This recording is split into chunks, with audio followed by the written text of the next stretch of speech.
Let's get back to the same point. They said to throw some humor out there because I ain't been back out here in a minute. You feel me?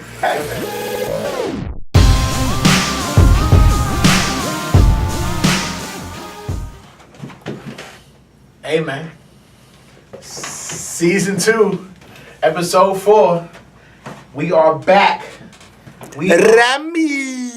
Hey. Listen. Slight coordination. We don't ever plan this. We got our own lives, but we in here with the Nike check short. You know what I'm saying? Guys, show. You know what I'm saying? We and we ain't playing. You know what I'm saying? Like, this is how we roll, man. Great minds think alike.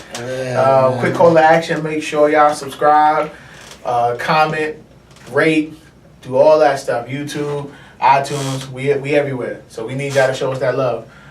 We got a good topic for y'all today, man. We gonna jump right into it. So what we want to talk about today is playing hard. Say it again. Playing hard. The number one reason players should play hard even if you don't want to. And we got two things to spin off of that. The first one is labeling, right? So if you do or don't play hard, and then you play this game of basketball, you will be labeled, right? So we're going to talk about the downside of not playing hard and being labeled. I'm going to, you know what I'm saying, do my little shimmy shake, tween, no look, pass it to my co-host, and Simmons, let him take it away. What's going on, y'all, man? Glad to be back. Once again, Coach Anthony Simmons, _Coach Simmons, _ on Instagram. But really, man, today, man, want to kind of tell you guys start talking about the things that you don't pay attention to and you don't understand, the stuff that's beneath the surface. And so this message today, especially for the players, and I always like comparing things to something. So let's compare it to school and a teacher or a student or anything like that. But really, man, it just goes into labels. So where we're going with this is, what you guys don't understand is there's a cost to doing what you want when you want, when you're working towards something. I'm going to say it again. There's a cost for doing what you want to do when you want to do it, when working for something. So what I mean by that is you can't turn it on and off like a light switch. What you don't understand is this going Division I thing that everybody is caught up on is 100% a business. Like, you think it's about playing basketball. For the major parties involved, especially the high majors, you know what I'm saying? This is 100% business. Like, I ain't even going to disrespect the mid-majors a little bit. Division I basketball is 100% business. College basketball, period, is 100% business. Like, people pay to come see you play. People get hired and fired. Like, there's a lot of things that go into that. Right. So the guys that play have to be worthy. They have to earn it. This guy may get a scholarship over you because he simply know how to behave and you don't. This guy may get a scholarship because of you because his GPA is higher and yours isn't. This guy may get a scholarship because of you because he's taller than you. He may get a scholarship because of you because his dad is a friend of the coach. Ooh. It's a lot of different things that go into this.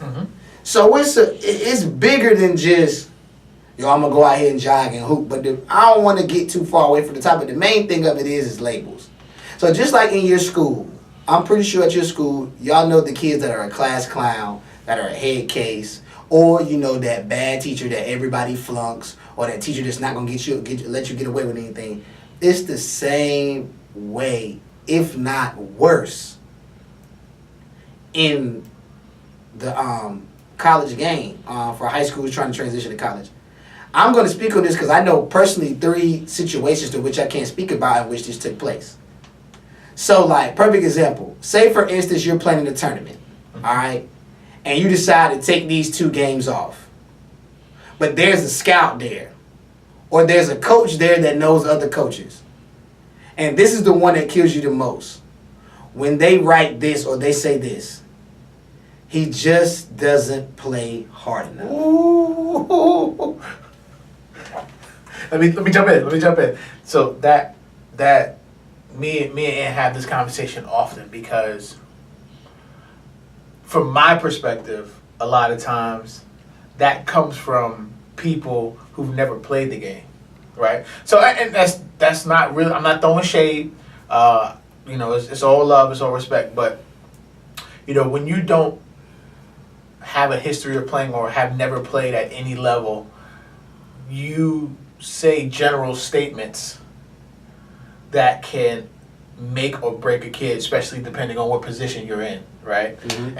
And if even though you haven't played but you've been around the sport for 30 years, people will take your word for what it is. Mm-hmm. So, saying they don't play hard but not really being specific can kill a kid. Mm-hmm.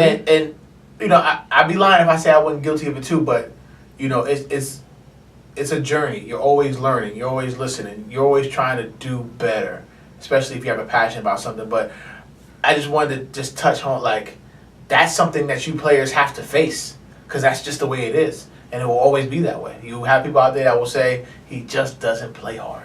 And so let me tell you, to piggyback off Ray and get back to my point, let's go deeper.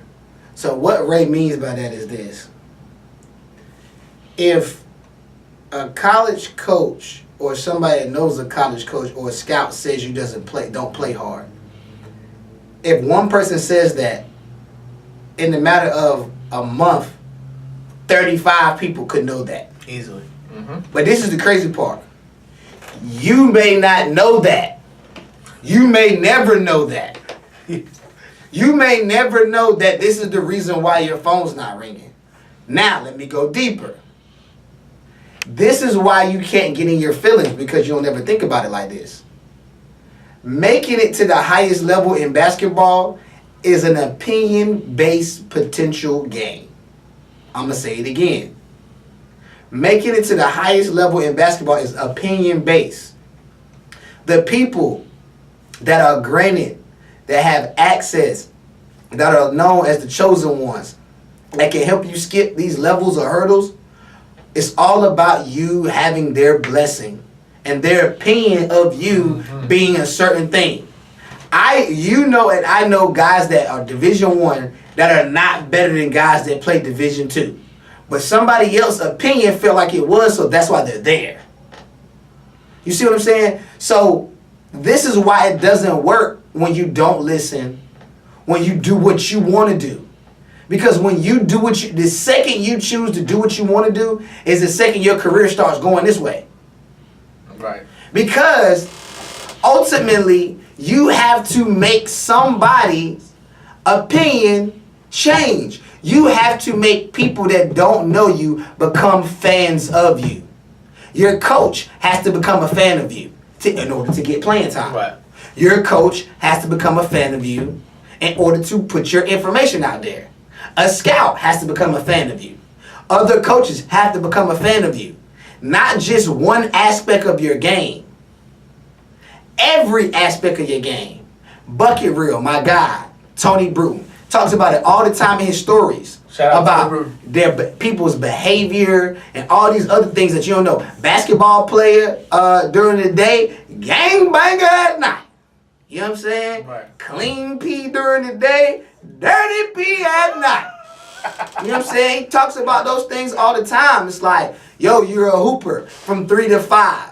You hefe from 9 to 1:30 in the a.m., bro. Like, it doesn't work like that. But let's get back to the same point. They said to throw some humor out. They claim me back out here. You feel me? You know what I'm saying? Got the faded Asher Watch Carolina hat on. You see it, Carolina blue, faded navy. You know what I'm saying? But no, we back. My fault. So, fellas, this is what I need you to understand. Basketball is a game that you have to prove something every day. Life is a game where you have to prove something every day. That's why when you hear the people talk about the greatest players, they talk about them being great people first, and that transitioning them to being great players. What you have to understand, and this time I'm going to piggyback and throw it to Ray, what we get into is Consistency is the game. Not this, not up and down, not round and round. You know what I'm saying? Like, you have to understand that what the AAU coach is saying and other people's opinion that's older than you, you have to start really thinking and listening to that. Even if that person is wrong, you know why? Because basketball is an opinion-based sport. Well, if you want to make it to the NBA, you got to play in front of 30, 32, 33, 34 NBA scouts. And you have to change their opinion about you. They may see you and not like you. They may see you and want, but that's why you always have to be on your best behavior. The way you walk off the court matters. The way you run on the court matters. The way you react to a call matters. The way you cheer for a teammate matters. The way you foul, the way you shoot, the way you jab step, the way you rip, the way you fake. Every aspect of the game matters. The way you wear your uniform matters. Whether you're the number one player in the country or the worst player in the country, your ass can get replaced. Because basketball is a game where you can be the number one player in the country in the 8th grade. A kid you don't know that's in the 8th grade too, that nobody's never seen. Once again, opinion based. Also, scouts choose to see who they want to look at and who they don't want to look at. They choose who they want to put out and they choose who they don't want to put out. So, back to my point. You can be number one player. This guy works. You chilling, eating box pizza at school, drinking milk, floating at the school with your friends, not working on your game. All of a sudden, y'all meet at a camp, random place. He cook you, head up, take your confidence. All of a sudden, now he's there. Like, you always have to constantly look in front and behind. Just like on the court, you always have to constantly be aware. Yep. The same life skills apply to basketball. But what you have to understand is, your opinion doesn't matter. Or your homies. What you think working hard is doesn't matter. You have to continue to work until somebody tells you you're working hard. Then once one person tells you, you have to make 2, 3, 4, 5, 6, 7, 8. My homeboy, King James, man. When you gonna cook for me, James? He got the cut off. He got the pineapples with the shrimp and that thing. Yo. Came through with the seafood. My man like that, man. He everywhere. He got the food truck now. Yo, it's a quote he put out there all the time, man. Nobody cares. Work harder, bro. Nobody cares. Like, that's what it is, man. Like, it never stops. You chose a sport where it never stops. So what I want you to take out of this long rant, before I pass it to Ray, basketball is an opinion-based game. It is your job to prove doubters, haters wrong. It is your job to get the attention of coaches, scouts, and other players, competitors. The way you do that is by listening, never turning the switch on and off, and understanding this constantly has to be a chip on this shoulder. Mm-hmm. It's never about what you think. Somebody has to say that you are this in order to let you in the door. Stop hating on it and blame them and bust your ass. That's what you have to do. That's what this is about. So when the next time your coach talking, listen. Because guess what? I guarantee you his basketball network bigger than yours. I guarantee you that. You think because you know Scoop Ball in there from around the corner, that's cool. Then people can't pick up a phone for you. This game is a business. How many people do you know can pick up a phone and change your life and put you in that situation? Mm-hmm. If the people you around can't pick up the phone and get a coach on the phone, if they can't get a coach to notice you, then that's not the person you need to be around for your career. And players, understand the reason why your phone may not be ringing is because of a reason you don't know. You could be labeled. Coaches could be talking. Mm-hmm. Think about your behavior. Think about how you attack the game. Think about what you've been doing the last 2 or 3 years. Think about all them attitudes. All them times you mumble under your breath, cuss people out. That shit comes back. All that shit comes back. All them tantrums you threw.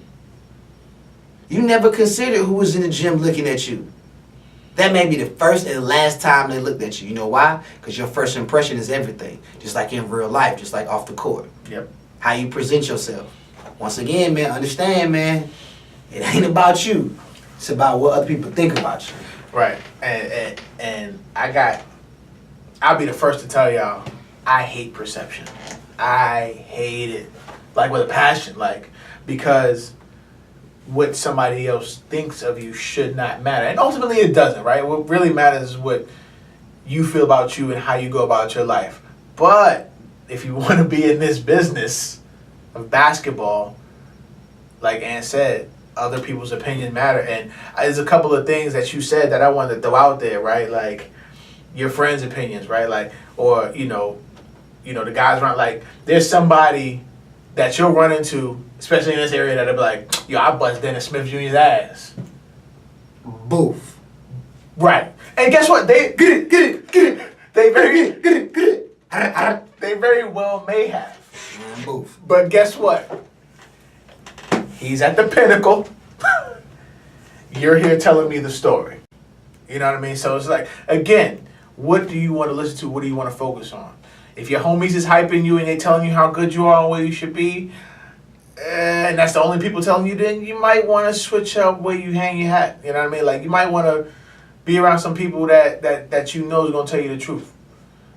You know, or somebody that's going to challenge you. But like Ann said, man, where I want to take that is consistency, right? So attitude and behavior is everything.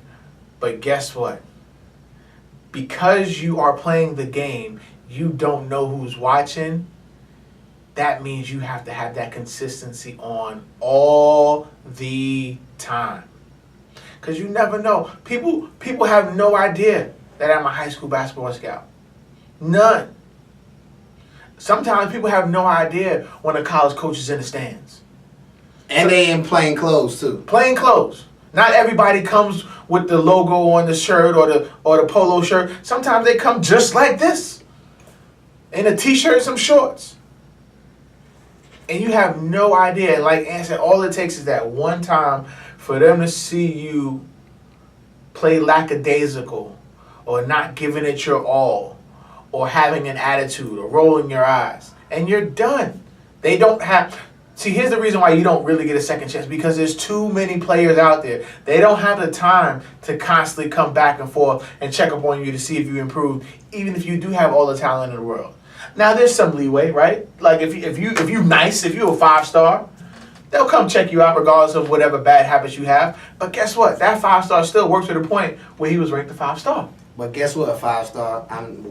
We're not even going to let you get out of this shit either. Get him. Because, perfect example, Jalen Hands was a 5-star. Rode that pond this year. See what I'm saying? Like, it's always going to catch up. It's always going to catch up to you. I know a lot of top 100 guys. May not caught up to you in the first round of college. I mean, your first year of college. But they catch up to you your first year in the league. Now you're not playing in the pro, you're playing in the G League. Now you're not playing in the G League, you're playing overseas. It never stops. There's always somebody looking to be better than you. There's always somebody looking to put you down. So unless you develop, you're never good enough. Man, one more. Like one moment you can be riding that wave as a 5-star. Trayvon Duval. Perfect example, man. Next minute, everybody got an opinion. Oh, he shouldn't have did this. Oh, he shouldn't have did that. He should have assessed the situation better. He should have, like, nobody was saying this when he was a 5-star. Nobody was saying this when he was on Under Armour circuit coming down the lane putting body bags on people. Everybody thought he was the next thing smoking. One subpar / bad season, and everybody like, oh, boo. He should have did X. He should have did Y. He should have, like, nobody. So that point goes to never stop working on your game. But back to the consistency, man. Like, I preach that to a lot of kids I come in contact with. Because I, like some of these other people, have the privilege to see them multiple times. And sometimes I see the flashes where they could be good, where they could be really good. But then I see the other aspect where they don't bring it. You know, they have some type of excuse. And what I try to tell them is excuses don't matter, right? Like, you know, like what we were just talking about, this being a business.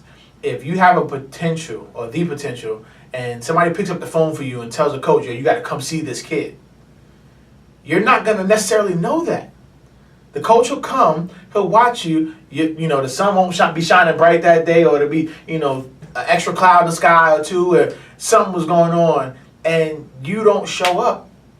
Now you not only look bad, but the person who vouched for you looks bad. So you messing up business for everybody. And here's the thing.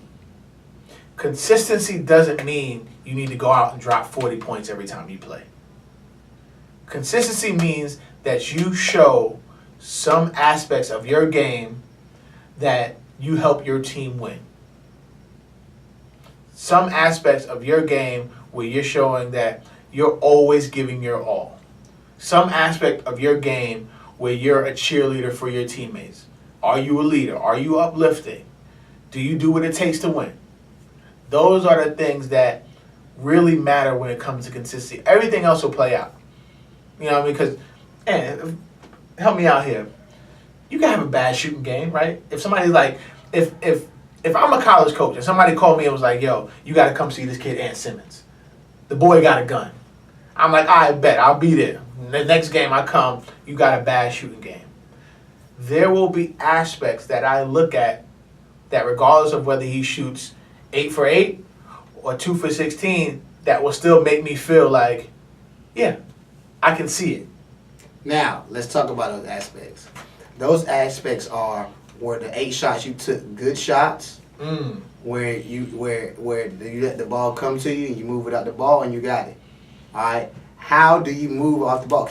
Are you just a spot up shooter? Can you shoot it off a curl? Can you shoot it off a flare? Can you shoot it off the dribble? Do you have balance in your shot every time? Is there confidence? Can you get it off? Do you have range? It's never just the top level. It's never just the surface. It's a whole lot of things.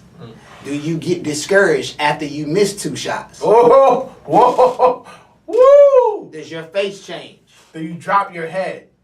Good God, I hate that. Like, that's the difference, man. Like, that's the difference. Like, you got to continue to shoot him the whole game. Perfect example. Game 3, NBA Finals, Steph Curry. Perfect example. 0-for-11. Still took the same shots. Dropped his head a couple times to shake his head, but he was thinking about mechanics. All right, left, right, this, that, and third. The biggest 3 they needed. Bang! Bang! Right. That's it. Right. Feel me? Like, that's what it is, man. So it's just like, there's a way about everything. But guess what? The Remy is going to tell you. We're going there. We're going there. We're going to teach you guys how to play. Right, because, I mean, we can't just think about it. We got to be about it, you know what I'm saying? We already got the light skinness against us, you know what I mean? So we got to show them that we know what we're talking about. But yeah, I mean, like, yo, the hanging at the head is the worst one. Again, that's attitude, right? Confidence, you know, that takes leadership. You know, you should not, if you miss or you have a bad shooting game, that should not dictate you having a bad game. Should not.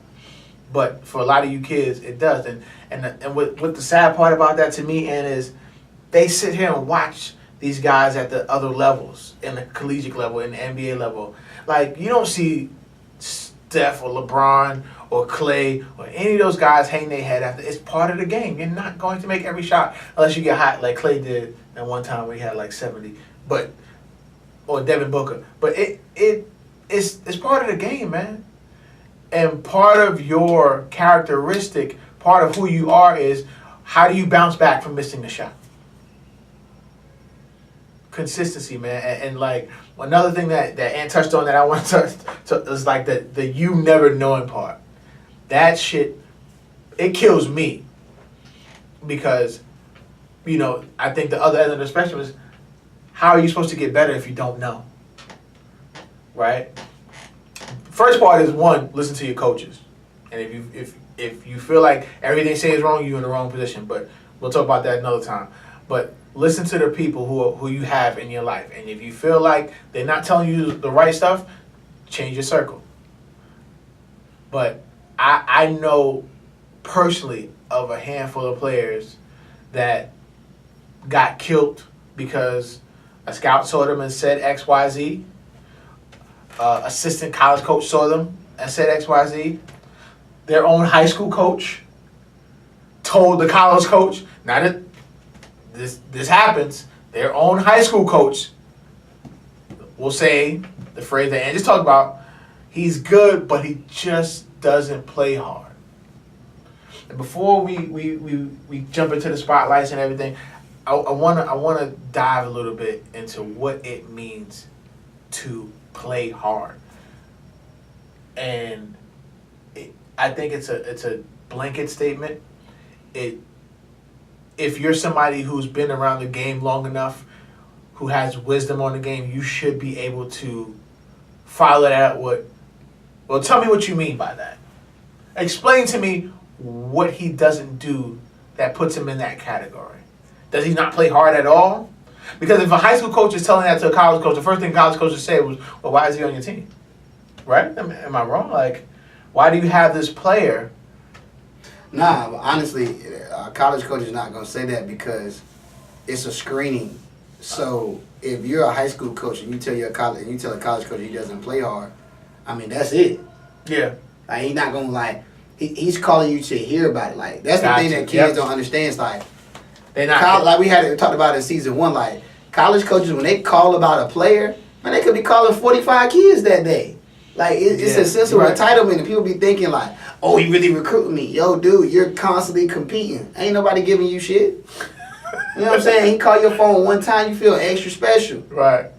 You know what I'm saying? Like, it's the same thing like when I compare it to relationships, the high school relationships. Like, you know, like, a college coach is not going to really pry like that unless unless you're really like that. So just like, it's once again, like, the kids got to come educated because some coaches, like, perfect example, like, it's an opinion thing. Some coaches, the same coaches that may say you don't play hard, has that coach ever taught you how to play hard? Is that coach system a scrappy system? Right. Does he put you in situations to show that? So once again, it's opinion, man. Right. It's opinion based. That's why, like we talked about in the previous episodes, it's like kids got to educate themselves on what it is to play basketball. Like, it's almost like y'all ain't never researched the game on your own, and you're just looking for all these people to tell you all these different things, and you never looking for it for yourself. Like, somebody telling you to cross the street, and you just gonna cross that shit. Like, you're not even gonna look. Smack. Boom. Damn, look both ways, bro. Well, I mean, damn, where you going? Especially now with all the access that y'all have. Like, anything you want to find is on the internet, bro. And all of y'all got cell phones. So there's really no excuse at this point, man. But we can go on about this for hours, man. We gonna leave it there for y'all. I hope y'all paying attention. I hope y'all listening. I hope y'all really absorbing the knowledge that we giving to y'all, because it could really change your life if you're serious about this game. With that being said, man, I'm gonna swing into the spotlight player. You got one? I got one. I think we might have the same one. All right. So I'm gonna go with rising sophomore, 6'7", Dontrez Styles. Okay. Out of Kinston High School. Plays AAU for Stackhouse Elite. The kid has all the tools, man. Like, again, 6'7". I think he still might be growing too. Kinston tough, man. Yeah. The crib. So you already know what kind of product he's gonna turn out to be because of what that area produces. But Swiss Army knife out there. I mean, soft touch around the basket, plays hard, does all the little things, rebounds, boxes out, soft touch, free throw line extended, and he can knock down the three, and he can play above the rim. I mean, the kid is showing so much potential. He's still young, so I can't grant him the world, right? But I think he's going to be well on his way, and I think soon he will be a North Carolina high school household name, and he's going to definitely I think that's what happened this year, fam. Yeah, and he's going to make some noise nationally. So yeah, I wanted to show him some love, man. Make sure you're not one of these statistics that we talk about on the Rammy.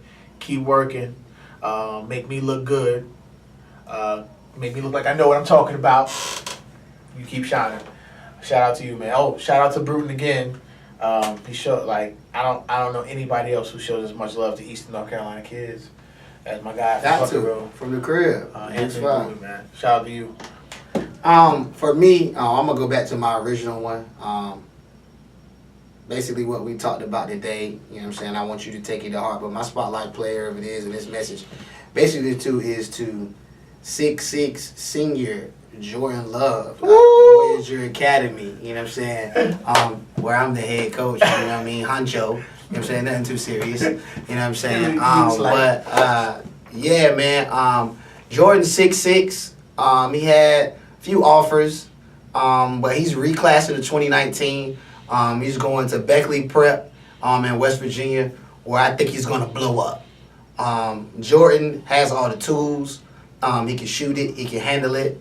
IQ is smart. You know what I'm saying? Smart player. Bouncy. You know what I'm saying? Has the body, has the look. It's just for Jordan now. It's just about putting together consistent games, man, and just attacking people every game, Jordan. That's all it's about for you, man.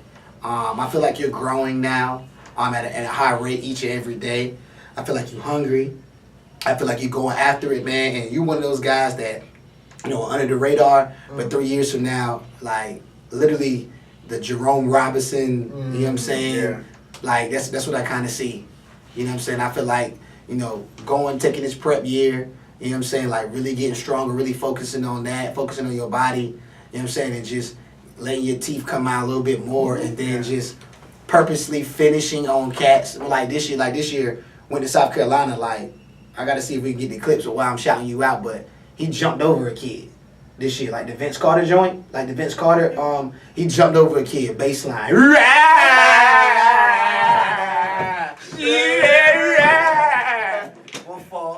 But yeah, Love jumped over a kid, and decided to highlight. You see me on the bench. Bucket, but like, yeah, man. I mean, he got it, man. Durham is the only time I'll do this. Cause I'm from Raleigh, so never again. But Love, man, you my guy. You know that, man. Love you to death, man. Birthday was June 21st, the day before mine, so that's my guy, man. But yo, spotlight player, Jordan Love, Voyager Academy. The tradition continues. The V is what we do. I got a stud. Yeah. 3 years, you gonna hear my man. I'm telling you now. We about to put him in the cut. He coming out as the cyber predator. You know what I mean? The Terminator. You know what I'm saying? He'll be back. All of that. You know what I'm saying? What episode is this, Ray? This is episode 4. This is episode 4. It's Sunday. We about to go celebrate. You know, do our thing. We out. Y'all out of here. The Grammy 5 coming soon. Jordan Love. We out.